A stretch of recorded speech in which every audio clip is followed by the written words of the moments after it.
मैं जी तिवारी साहब, आमेकर साहब, राणा साहब नागर, आप सबका स्वागत करता हूँ। हमारे प्रदेश सचिव महोदय का भी स्वागत करता हूँ। मैं चाहूँगा आदरणीय शेखावत साहब सबका नेतृत्व संसाधित होंगे, उसके बाद हमारे राष्ट्रीय अध्यक्ष जी यात्रा के बारे में आपको पूछा। कमेटी की आदरणीय अध्यक्ष सोनिया गांधी जी की मंशा थी कि इस 75वें साल को बड़े धूमधाम के साथ पूरा भारत मनाए। इसी को लेकर आदरणीय अध्यक्षा ने, कांग्रेस पूरी कमेटी ने ये तय किया कि हम एक पदयात्रा निकालेंगे, आज़ादी की गौरव यात्रा, जो 6 अप्रैल को, 6 अप्रैल इसलिए भी महत्वपूर्ण है कि इस दिन अंग्रेज सरकार को निस्तेनाबूद करने का प्रण लिया था। इस दिन अंग्रेज सरकार का बहिष्कार करने का, रोलेट एक्ट का बहिष्कार करने के लिए पहली बार राष्ट्रपिता महात्मा गांधी के नेतृत्व में पूरे भारत में एक साथ आंदोलन हुआ था। इसलिए 6 अप्रैल महत्वपूर्ण है। इसी 6 अप्रैल को ये यात्रा साबरमती आश्रम, राष्ट्रपिता महात्मा गांधी के आश्रम अहमदाबाद से प्रारंभ हुई और 1 जून को ये राजघाट पहुंचेगी।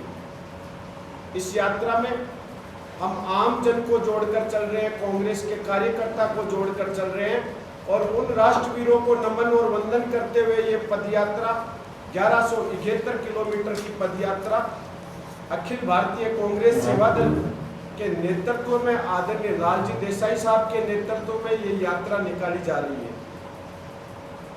इस यात्रा के अंदर हमारे हर गांव और हर कस्बे में, जहां लगभग 350 गांव राजस्थान के हम छोटे मोटे कस्बे और गांव के अंदर से निकलेंगे, वहां का पानी, वहां की मिट्टी, वहां के सरोवर, पवित्र सरोवर का पानी लेकर और हम वो राजघाट लेकर जाएंगे और राजघाट में वो मिट्टी और पानी से एक पौधा लगाकर भारत की एकता का परिचय देंगे और ये बताएंगे कि उन राष्ट्रवीरों ने इस देश को आजाद किसी एक धर्म विशेष के लिए नहीं करवाया था।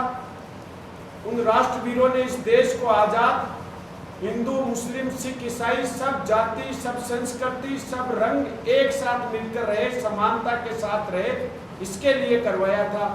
हम 75वां ये गणतंत्र मना रहे हैं, तो इसके लिए हमें यह भी जानना जरूरी होगा कि उन क्रांतिवीरों ने जो कुर्बानी दी थी वो किसी धर्म विशेष के लिए नहीं दी थी, वो पूरे भारत के लिए दी थी। मैं यही आपको बताना चाहता हूँ। विस्तार से हमारे राष्ट्रीय अध्यक्ष आदरणीय लालजी देसाई साहब आपको बताएंगे। आज़ादी गौरव यात्रा लेकर 6 अप्रैल को गांधी आश्रम से निकले और 1 जून को हम दिल्ली पहुंचने वाले हैं। भाई हंसी ने बताया कि 1171 किलोमीटर की यात्रा में 75वां साल है, इसलिए 75 पदयात्री लगातार चल रहे हैं। कभी बीच में 400-500 लोग भी होते हैं और कभी बॉर्डर पे जब मिलते हैं तो 10-15 हज़ार लोग भी इकट्ठा होते हैं। कल भी आपको उदयपुर में थोड़ा नज़ारा देखने को मिलेगा कि किस प्रकार से यात्रा का भव्य स्वागत और जगह जगह पर कार्यकर्ता हमारे साथ। हम गाँव के रास्ते से बीच में आ रहे थे तो छोटे बच्चे, कभी बुजुर्ग, सब झंडे को सैल्यूट करते हुए देखने को मिले हैं, कोई वंदन करते हुए देखने को मिला है। तो इस देश के तिरंगे झंडे की जो ताकत है, उस ताकत को लोगों के बीच में ले जाकर आजकल हमारे देश को झंडों के रंगों में बांटने की कोशिश हो रही है। कोई हरा लेकर निकलता है, कोई भगवा लेकर निकलता है, कोई लाल लेकर, कोई नीला लेकर, तो कोई पीला काला लेकर निकलता है और इस देश की जनता को प्रदेश, धर्म, जाति और भाषा में बांटकर इस देश को कमजोर करने की एक सोची समझी साजिश चल रही हो, ऐसा लग रहा है।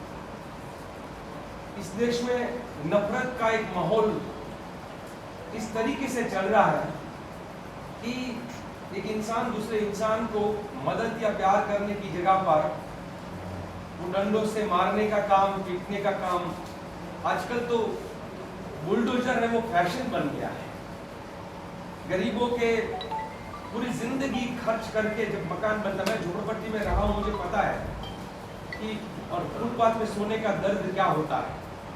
थोड़ा जांच करोगे तो आपको पता चलेगा।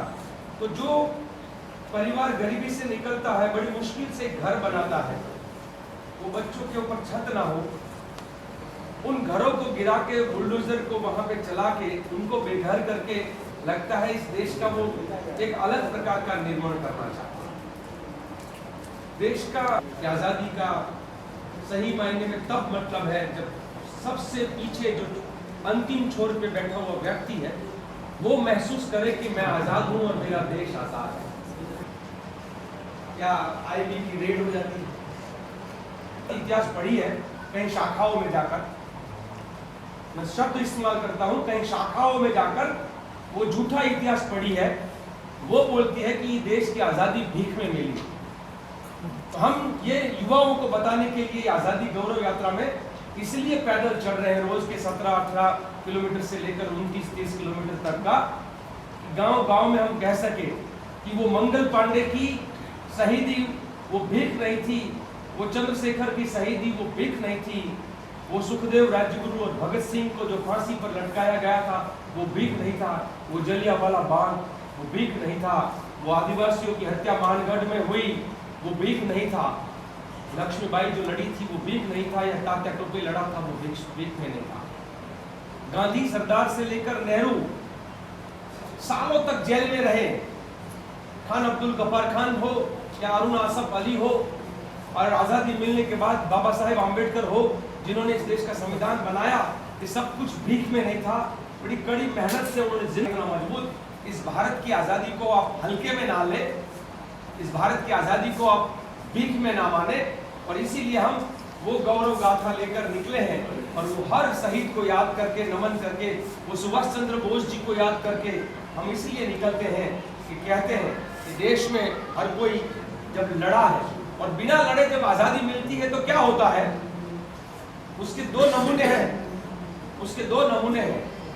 जब कांग्रेस पार्टी के नेतृत्व में पूरा देश आजादी का जंग लड़ रहा था, और भी संगठन लड़ रहे थे, पर मुख्यतः कांग्रेस पार्टी जब इस देश की आजादी के जंग में लड़ रही थी, उस समय पर इस देश की आजादी में दो ऐसे संगठन जो अंग्रेजों की मदद से चल रहे थे, एक था वो मोहम्मद अली जिन्ना के नेतृत्व में मुस्लिम लीग चल रहा था, और दूसरा वो सावरकर के नेतृत्व में हिंदू महासभा चल रहा था।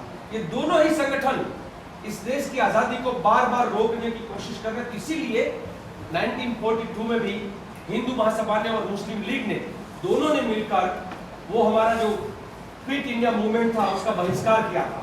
तो श्यामा प्रसाद मुखर्जी ने एक पत्र लिखा था कि हम अंग्रेजों के साथ हैं, अंग्रेजी सल्तनत के साथ हैं, और हम इस क्विट इंडिया मूवमेंट में हम नहीं है, और सबको रिक्वेस्ट किया था कि इसके साथ ना जुड़े। तो जो देश की आजादी के जंग में दोहरा चरित्र दिखाने वाले, 9 बार माफी मांगकर जेल से बाहर निकलने वाले, अंग्रेजों की 60 रुपया दलाली खाकर पूरी जिंदगी जीने वाले, ये आज हमको सिखाने निकले हैं उनके वंशज कि राष्ट्रवाद क्या है। हम ये कहते हैं कि राष्ट्रवाद कि आप बात करते हो, हम तो तुम राष्ट्रवाद को क्या समझ रखोगे, हम तो देश प्रेमी हैं, और प्यार में लोग कुर्बान होते हैं, बलिदान होते हैं, न्योछावर होते हैं। उसी प्रकार से जो न्योछावर का, बलिदानी का, कुर्बानी का जो इतिहास है, उस इतिहास को लेकर निकले हैं। कोई राजनीति नहीं करनी है, सिर्फ इतना ही कहना है कि जब भारत के आजादी का जंग लड़ा था तब हिंदू व मुसलमान नहीं देखा था, सिख या ईसाई नहीं देखा था, वो हर भारतीय लड़ा था, इस देश के लिए लड़ा था। बाद में आपने उसको हिंदू और मुसलमान में बांटकर इस देश को जो कमजोर करने की आज साजिश हो रही है, उसके खिलाफ की एक लड़ाई है। और इसीलिए तो नारे जो है हम लोग यात्रा के दरमियान उपयोग करते हैं, मैं आपको कहूंगा कि ये नारे भी ऐसे हैं जो भारत की आजादी के साथ जुड़े हुए, कि तुम दंगों के दंगाई हो तो हम शांति के सिपाही, तुम अगर दंगों के दंगाई हो तो हम शांति के सिपाही हैं। ये सेवा दल श्वेत सेना तब भी लड़ा था, आज भी लड़ रहा है, और इसीलिए हम कहते भी हैं कि पहले लड़े थे गोरों से, अब लड़ेंगे इन चोरों से। जो ये चोर मानसिकता है, संविधान को कमजोर करने वाली, उसके खिलाफ की लड़ाई है। हम साफ साफ इनको ये संदेश भी कहते हैं, जरूरत पड़े तो हम पर FIR करें, हमको भी रात को अरेस्ट करें, कोई डर नहीं है। राहुल जी लगातार कहते हैं डरो मत, डट के लड़ो। तो माननीय सोनिया जी और राहुल जी ने ये आजादी का इतिहास को लोगों के बीच में ले जाने के लिए हम लोगों को जिम्मेदारी सौंपी, और श्वेत सेना निकल पड़ी है वही कहकर, अगर तुम्हारे हाथ में डंडा है तो हमारे हाथ में झंडा है। अगर और अपनी शाखाओं में बच्चों को जहर की जगह पे संविधान की समझ जो है वो देना शुरू करो कि खुला और है अगर ताकत तो निकलो, डंडे की जगह पर झंडे लेकर गांधी आश्रम से लेकर राजघाट तक तिरंगा लेकर और भारत माता की जय एक बार नहीं, हम लोग जो कहते हैं कश्मीर से कन्याकुमारी भारत माता एक हमारी, और हम लोग कहते हैं बोलो भारत माता की जय जय जय, ये 3 बार जय तो अपनी सनातन संस्कृति है, एक बार की जय में हम क्यों निपटा दे।